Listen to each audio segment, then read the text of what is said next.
Hello students, जीव विज्ञान में हम लोग मानव रोग के बारे में अध्ययन कर रहे हैं, जिसमें हम लोग आज के वीडियो में देख रहे हैं जीवाणु द्वारा कौन कौन से रोग होते हैं। ठीक है, और कोई रोग होता है जीवाणु द्वारा तो शरीर का कौन सा अंग प्रभावित होता है। तो इस वीडियो में हम लोग ये सारा डिटेल्स जानेंगे।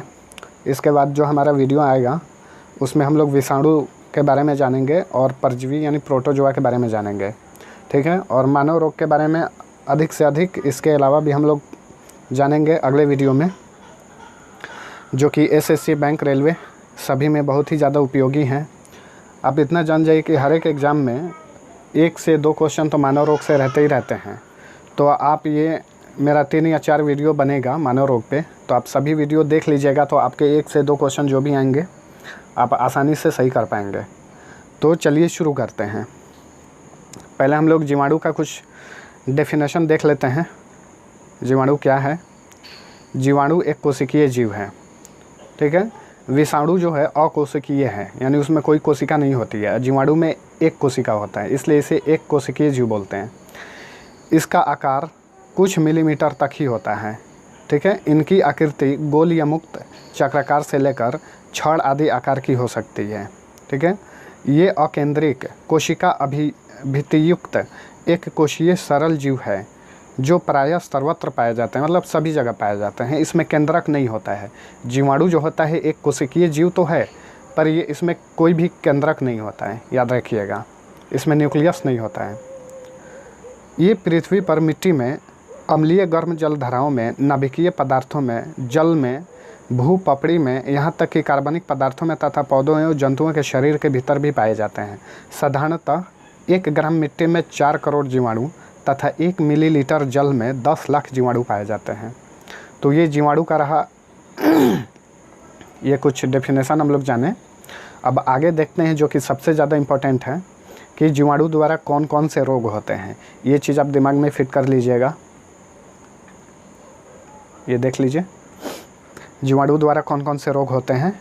हैजा होता है, कोलेरा, टाइफाइड, क्षय रोग जिसे हम लोग यक्ष्मा बोलते हैं, और इसे ही तपेदिक बोलते हैं, ट्यूबरकुलोसिस यानी टीबी। ठीक है, कंफ्यूज मत होइएगा। एग्जाम्स में यक्ष्मा पूछ सकता है, क्षय रोग पूछ सकता है, या फिर टीबी पूछ सकता है। ये तीनों नाम याद रखिएगा, कंफ्यूज नहीं होइएगा। ये तीनों नाम एक ही बीमारी का नाम है जिसे हम लोग टीबी बोलते हैं। ठीक है, टेटनस, प्लेग, डिप्थीरिया, काली खांसी, निमोनिया, काली खांसी को हम लोग हुपिंग कफ भी बोलते हैं, कफ, कुष्ठ रोग, leprosy.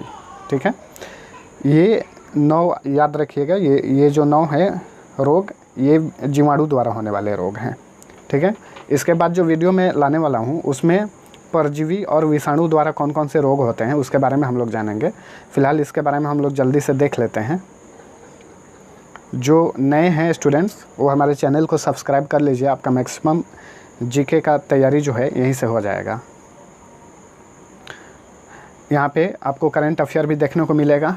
Per day current affair मैं अपलोड करूँगा 1 जून से। 1 जून 2018 से हमारा पर डे का करंट अफेयर चालू होने वाला है।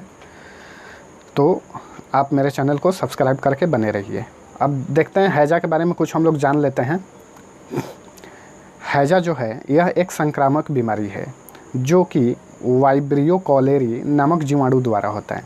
हैजा जो होता है ये कौन सा जीवाणु द्वारा होता है? Vibrio cholerae. ये आपको याद रखना है, ये भी क्वेश्चन में आता है, वाइब्रियो कॉलेरी। ठीक है, इसका कारण क्या है? हैजा होने का कारण क्या है? तो दूषित भोजन खाने से, दूषित जल पीने से, गंदगी और रोगी व्यक्ति के संपर्क में आने से हैजा हो सकता है। यानी कुल मिलाकर अगर हम बात करें तो गंदगी से हैजा बहुत जल्दी हो जाता है। शरीर के अंदर ये वाइब्रियो कॉलेरी नामक जीवाणु जो है पैदा हो जाता है। इससे प्रभावित अंग कौन सा है? तो इससे आंत प्रभावित होता है। जब भी किसी को हैजा होता है तो इससे आंत प्रभावित होता है। इसके लक्षण कौन कौन से हैं? तो इसका लक्षण है दस्त और उल्टी। ठीक है ना, दस्त और उल्टी कभी कभी इतना ज़्यादा हो जाता है कि वो व्यक्ति की मृत्यु भी हो जाती है। कुछ नोट है इसके बारे में हम लोग जान लेते हैं। इसके उपचार के लिए, अगर हैजा किसी को हो जाए तो उसके उपचार के लिए एंटीबायोटिक दवाई दिया जाता है और ज़रूरत होने पर कृत्रिम इलेक्ट्रोड पिलाया जाता है।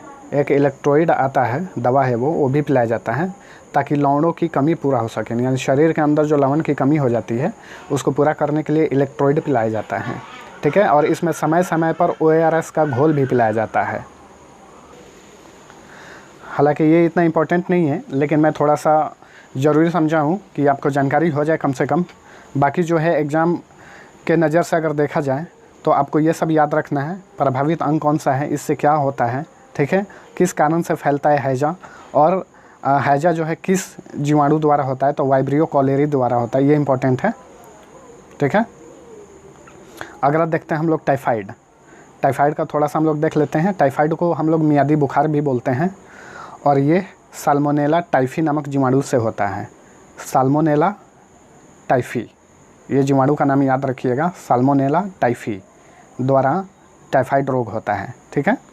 इसके कारण कौन से हैं? साफ़ भोजन तथा जल न पीना, कुल मिलाकर साफ़ सफाई नहीं होने पर। ये भी जो बीमारी है ये सफाई सुथराई पर हम लोग ध्यान नहीं देते हैं, खाना पीना वैसे ही खुले रख देते हैं, फिर उसको खा लेते हैं, जिसकी वजह से टाइफाइड हो जाता है, जिसे मियादी बुखार भी बोलते हैं, ठीक है। इससे कौन सा अंग प्रभावित होता है? इससे भी आँत ही प्रभावित होता है, हैजा और टाइफाइड, ठीक है, ये दोनों से आँत प्रभावित होता है, ध्यान रखिएगा। इसके लक्षण कौन कौन से हैं? इसके लक्षण में आता है तेज़ बुखार होता है और सिर दर्द भी होता है, ठीक है। और इसके कुछ उपचार के बारे में हम लोग देख लेते हैं। पान का रस तथा अदरक के रस को शहद के साथ बराबर मात्रा में मिलाकर देना चाहिए तथा तुलसी और शहद का गाढ़ा भी पिलाना चाहिए। मतलब अगर जिसको हो जाए टाइफाइड तो उसको इस तरह का उपचार करना चाहिए, इससे थोड़ा सा व्यक्ति को आराम मिलता है। हालांकि स्पेशलिस्ट के पास तो जाना ही चाहिए। तीसरा नंबर हम लोग देखते हैं क्षय रोग, जो कि बहुत ही अधिक एग्जाम्स में आता है। क्षय रोग को हम लोग बोलते हैं क्या? क्षय रोग की हम लोग यक्ष्मा बोलते हैं, ठीक है, तपेदिक बोलते हैं, टीबी यानी ट्यूबरकुलोसिस भी बोलते हैं इसे। ये जो रोग होता है ये माइकोबैक्टीरियम ट्यूबरकुलोसिस नामक जीवाणु से होता है, ठीक है, याद रखिएगा, ये बहुत ही ज़्यादा इम्पोर्टेंट है। माइकोबैक्टीरियम ट्यूबरकुलोसिस, इसमें ट्यूबरकुलोसिस आ रहा है तो टीबी तो आपको जान ही जाएंगे। फिर इसके कारण कौन कौन से ये रोग के? तो निर्धनता के कारण पर्याप्त तथा पौष्टिक भोजन न करना इसके प्रमुख कारण हैं, जिसको हम लोग कुपोषण भी बोलते हैं। खाने पीने की कमी की वजह से, भूख की वजह से बहुत सारे बच्चों में जो है, और चाहे कोई भी व्यक्ति भी हो, उसमें कुपोषण आ जाता है और धीरे धीरे उसको ये रोग हो सकता है।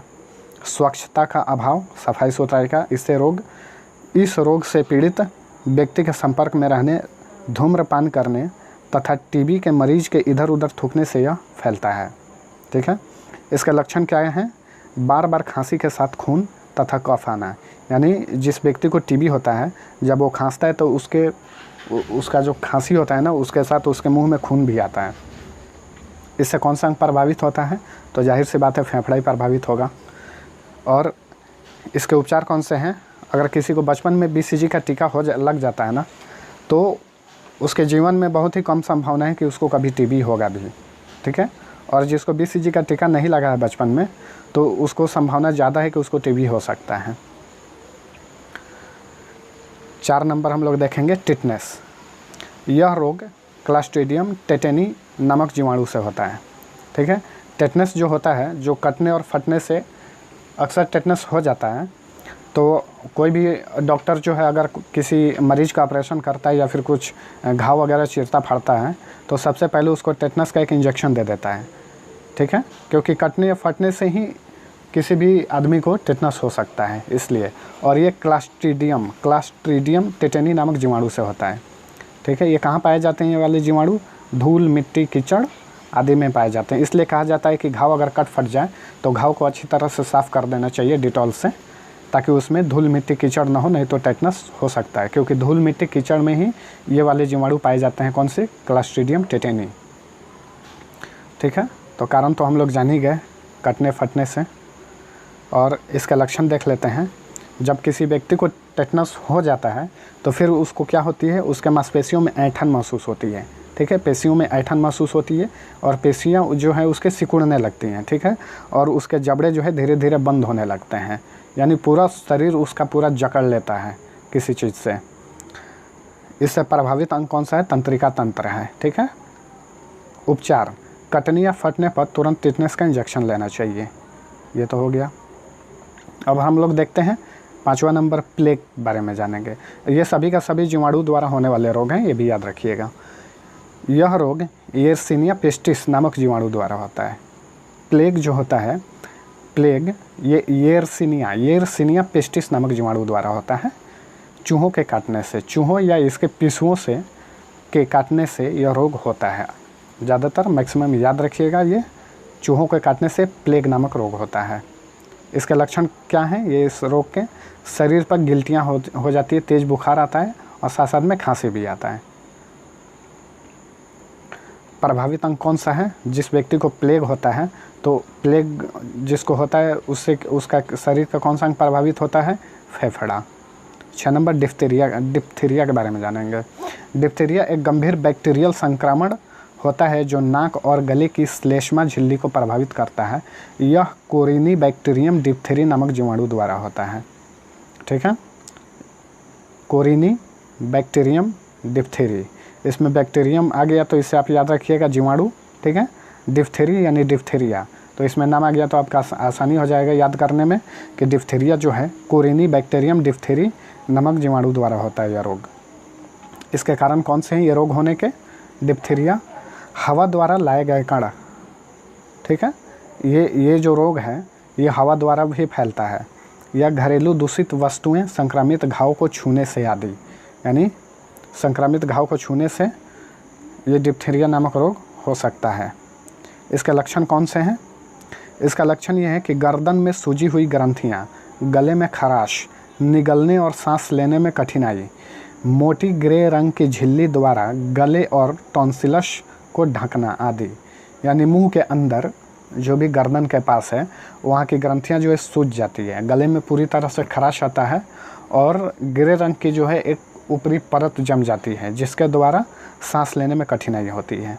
याद रखिएगा, इससे श्वास नली प्रभावित होता है। जाहिर सी बात है, अगर गले के अंदर इधर अगर कोई परत जम जाए और खराश पैदा कर दे तो सांस लेने में तकलीफ़ होगा, इससे श्वास नली जो है प्रभावित होता है। अब हम लोग काली खांसी के बारे में जानेंगे, जिसका हुपिंग कफ भी बोलते हैं हम लोग।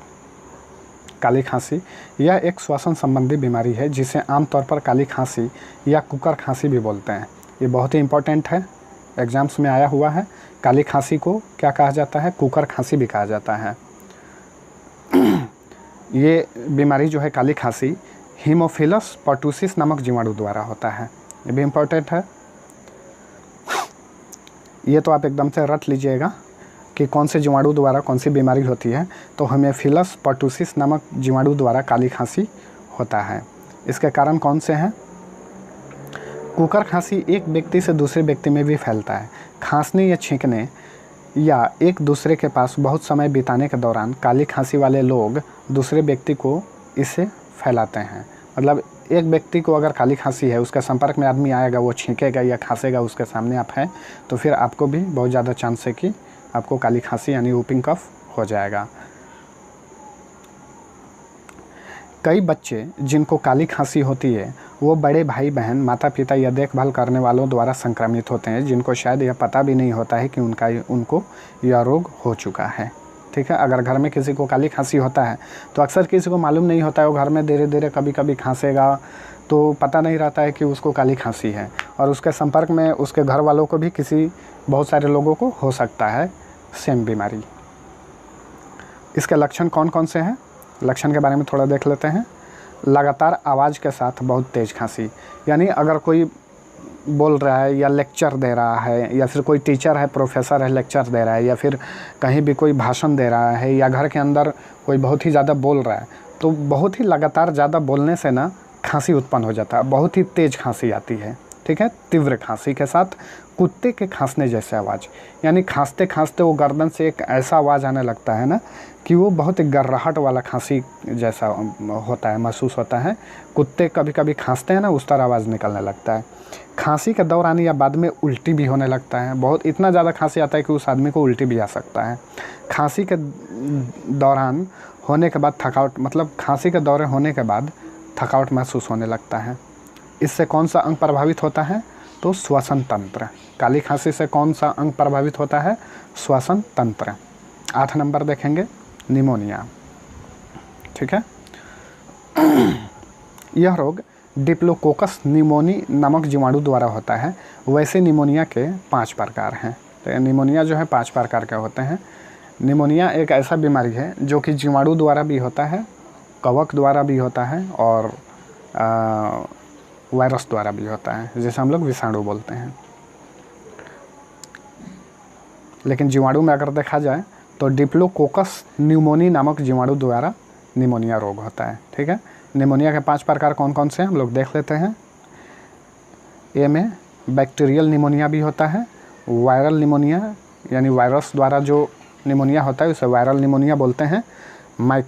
माइकोप्लाज्मा निमोनिया, ठीक है, एस्पिरेशन निमोनिया, फंगल निमोनिया, ये 5 प्रकार की निमोनिया होता है, याद रखिएगा। इसका कारण कौन से हैं थोड़ा सा देख लेते हैं हम लोग। निमोनिया एक ऐसी बीमारी है जो छोटे बच्चों में ज़्यादा देखने को मिलती है।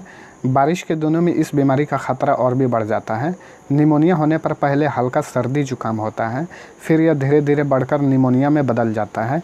इससे बच्चों की छाती में कफ जम जाता है, जिससे उन्हें सांस लेने में भी मुश्किल होती है। ठीक है, इसका लक्षण क्या है? संक्रामक निमोनिया से पीड़ित लोगों में अक्सर बलगम वाली खांसी, बुखार के साथ कंपकपी वाली ठंड, सांस लेने में तकलीफ़, गहरी सांस लेने में चुभन वाला, छाती का दर्द यानी छाती में दर्द होता है गहरी सांस लेने में, और फेफड़े में सूजन महसूस होता है। इसके लक्षण ये हैं। ठीक है, निमोनिया के लक्षण। इससे कौन सा अंग प्रभावित होता है निमोनिया से? तो फेफड़ा प्रभावित होता है। बहुत ही मोस्ट इम्पॉर्टेंट क्वेश्चन है, अक्सर निमोनिया के बारे में एग्जाम्स में पूछा जाता है, तो ध्यान रखिएगा। 9 नंबर हम लोग देखेंगे जो कि हमारा आखिरी है, कुष्ठ रोग। कुष्ठ रोग को हम लोग लेप्रोसी बोलते हैं।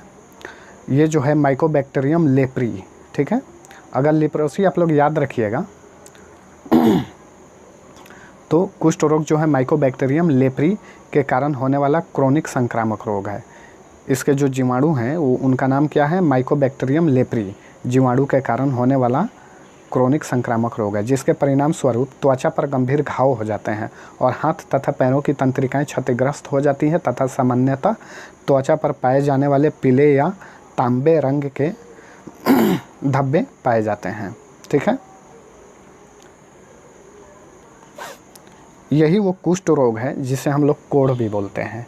और अक्सर पहले का लोग ये कहा करते थे कि किसी को शापित मतलब श्राप लग जाता था ना, तो उसको ऐसे ऐसे पाँव में उजले उजले घाव निकल जाते थे, जिसे हम कोढ़ बोलते हैं, कोढ़ निकल जाता था। लेकिन ऐसा नहीं है, अभी इसका इलाज चल चुका है और इसका इलाज पूरा 100% इसका इलाज होता है और सक्सेस भी होता है। इसके कारण कौन से हैं ये बीमारी के? तो आयुर्वेद के अनुसार कुष्ठ रोग भोजन में प्रकृति विरुद्ध खाद्य पदार्थों का सेवन करने से रक्त के दूषित होने पर कोढ़ की उत्पत्ति होती है।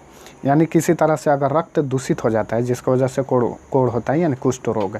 जैसे कि मांस के सेवन करने के बाद दूध पी लेना, मांस या मछली खाने के बाद तुरंत दूध पीने से ये बीमारी होने का संभावना बहुत ज़्यादा रहता है। लक्षण इसके क्या हैं? शरीर पर चकत्ते, हाथ तथा पैर, त्वचा पर गंभीर घाव निकल आते हैं। ठीक है, आप लोग बहुत सारे भिखारियों को देखिएगा, उनको कोढ़ हुआ रहता है। इससे प्रभावित अंग कौन सा है? त्वचा तथा तंत्रिका तंत्र। तो फ्रेंड्स, ये हमारे जो थे ये जीवाणु द्वारा होने वाले रोग थे। इसके बाद जो हमारा वीडियो आने वाला है वो विषाणु द्वारा कौन कौन से रोग होते हैं, ठीक है, उससे प्रभावित अंग कौन सा है उसके बारे में जानेंगे। उसके बाद परजीवी के बारे में जानेंगे, जिसमें मलेरिया भी एक होता है। मलेरिया जो रोग होता है वो परजीवी द्वारा होता है, तो उसको हम लोग पूरा अच्छी तरीके से जानेंगे। तो आप मेरे चैनल को सब्सक्राइब कर लीजिए आज ही, और वो भी वीडियो मैं डालने वाला हूँ, तो आप उसको देख लीजिएगा। सब्सक्राइब कर लीजिए और बेल बटन ज़रूर दबा दीजिएगा, ताकि वीडियो मैं अपलोड करूँ तो जल्दी से जल्दी आपको उसका नोटिफिकेशन मिल जाएगा।